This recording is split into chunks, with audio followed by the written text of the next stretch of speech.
Please, follow the officer outside and leave your contact details before you go.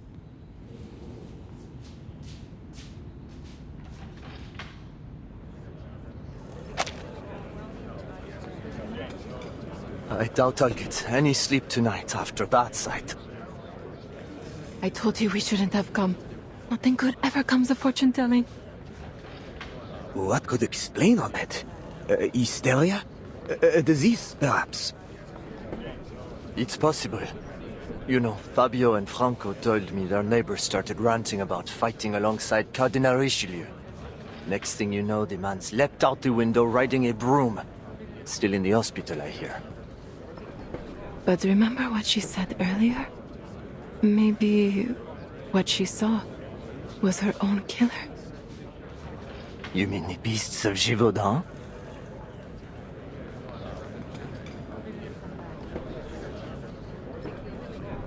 Monsieur Dom, we will begin our investigation immediately. In the meantime, we ask that you not spread any rumors. There's no cause for panic as of now.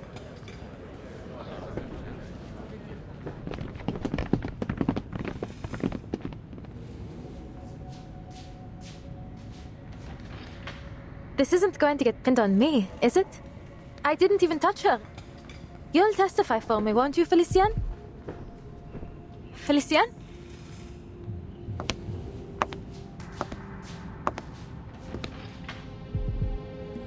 Our so-called prophet failed to see her own demise.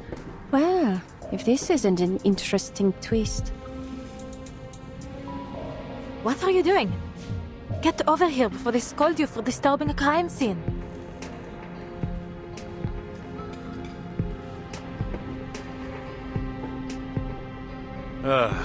Not these beasts of Gévaudan again. Again? What do you mean, Benjamin?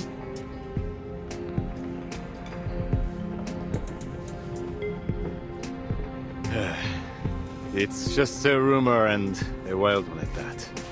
Yet somehow it spread to every corner of Paris. There have been a number of sightings of these so-called beasts, but by the time we arrive at the scene, there isn't so much as a trace left of them. Not even a hair. The whole world's gone mad. Street crime is on the rise. And the last case we asked you for help with identification on... well, that was completely...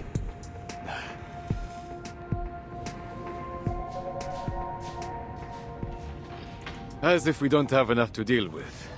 Half the city's on strike, and every day there's some new trouble, whether from the factories or out on the streets. I envy you, Adele. How simple it must be to sit behind a wheel all day and show visitors around. Well, it comes with its own set of problems.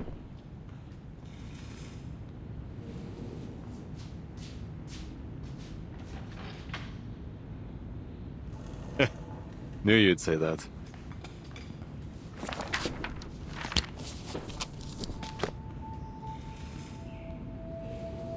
Allons-y.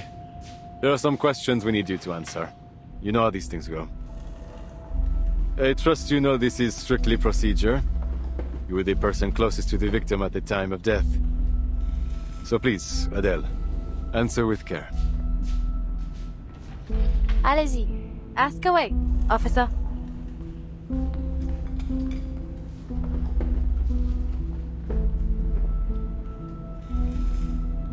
Blue lips, dilated pupils, clenched fists, and a stiffened spine.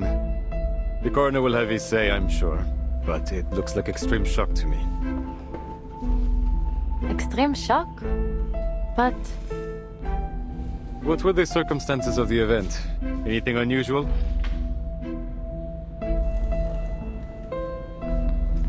the madame offered to read my fate, but halfway through she started acting strange, staring at me and mumbling things. She said something about a beast and then collapsed to the floor. So she was reading your fortune, saw a beast of Gévaudan, and it... what? Scared her to death? It sounds ridiculous, I know, Benjamin. but it's what I saw.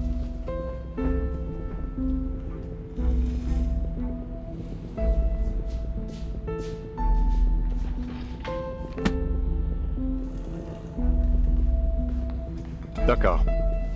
Thanks for your help, Adele. I suppose it's about time we tied all these cases concerning the beast together. But it's strange, no? How could creatures from a folktale more than a century old be doing all this here and now? This has to be more than a passing fad.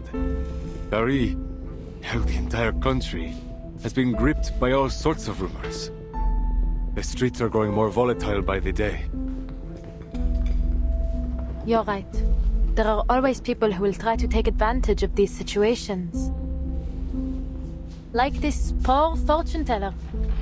I bet she heard some tales about my family and thought she could scam me with a sensational prophecy about my not-so-rosy fate. Doomed to die on a quest for hidden jewels. Seems the Madame didn't know that you're the furthest thing from a treasure hunter. It's hardly a secret that the Taverny have a habit of meeting an unfortunate end.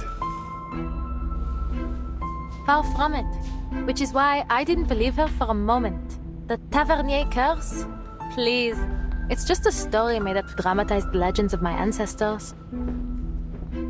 From my great-great-great-great-great-grandfather, who died after bringing the French blue from India, down to my great-grandfather, who died chasing jewelry stolen from France during the Revolution.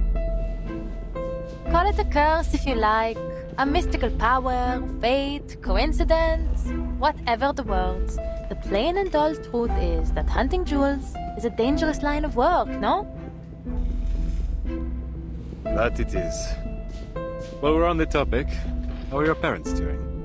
I recall you said they were still in the family business. Out on some quest again. I couldn't even hazard a guess as to where they are now. They move around so often. But they have sent letters. Living life to the fullest, as far as I can tell.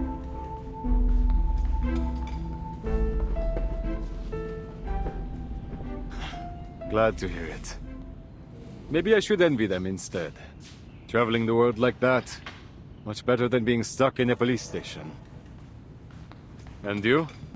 Don't you ever think of joining them on the hunt? My parents and I are different, to say the least. I don't share their obsession with shiny stones. A simple, comfortable life. That's all I want. No glittering ambitions, no fancy things. Just a job that pays the bills, fills my belly, and lets me get a good night's sleep at the end of the day.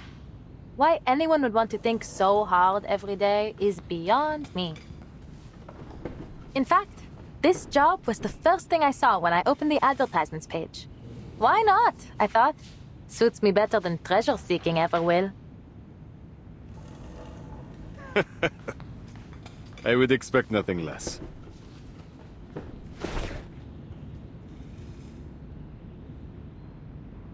Très bien. I believe we have all we need from you. Please, don't worry, Adele. I see neither motive nor means for you to do her harm. You're all clear. But we'll get in touch if we need anything else. Oh, forgive me. Another question. Was there anything else that seemed suspicious? Anything that stood out to you? No, nothing really. Oh, wait.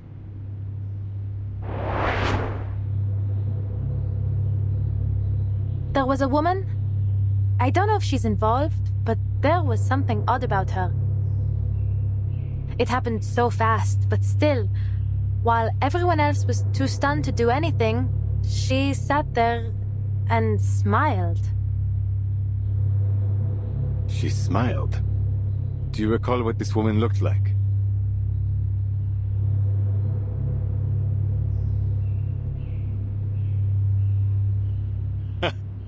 That's Madame Beryl Boaniche. Couldn't be anyone else. On the Crystal Parlor on Rue de la Paix. She's a diviner too. She's the one who reported the case to us. Our officers have already spoken with her. She reported the case?